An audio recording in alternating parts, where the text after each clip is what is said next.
Anyone else feeling tired of getting hit by a Bayonetta cutscene mid-game only for you to be one interaction from losing a stock? What I want you to do is to not play a single game of Elite Smash before hearing what I'm about to say. And no, it's not just SDI.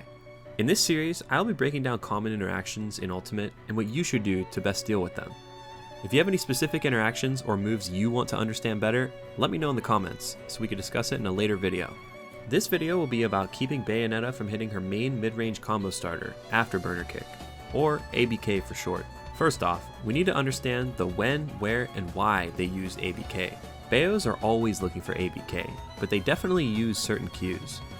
In the mid-range, a jump, in close range, grounded or aerial opponents. It's important to understand the distance you position in neutral while also trying to avoid being on low platforms or in the air when in her burst range. So why does she do this move?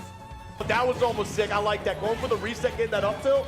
Everyone, is it clutch most or choke most? What do we got today? Oh my goodness! No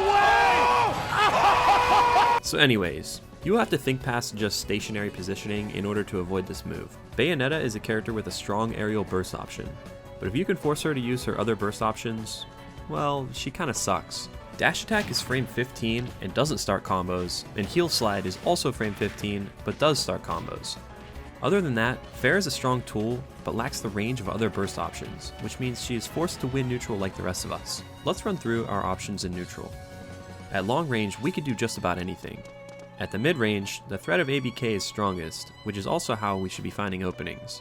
At close range, Bayo has Witch Twist, which is also an amazing out of shield option, down tilt, Fair, and pretty much her whole kit to start combos, which is also where we should avoid being for the most part. If we can force out ABK and either shield it or force her into disadvantage, then this can lead to damage and eventually a stock. In order to do this, we need to bait out ABK, but since we know that they look for jumps or close opponents, then we can use that against her. I would advise you to not jump in the mid-range, as it limits your options and punishes even if her ABK misses, but we can use movement to move into the mid-range and back out while grounded. Another note is that most characters with strong projectiles or burst options look for dashes as a cue before letting them fire.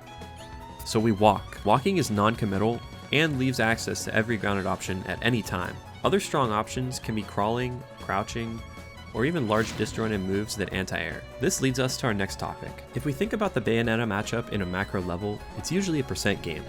Once Bayonetta has to approach, then she has a hard time because if we could deal with ABK, her other burst options are super reactable.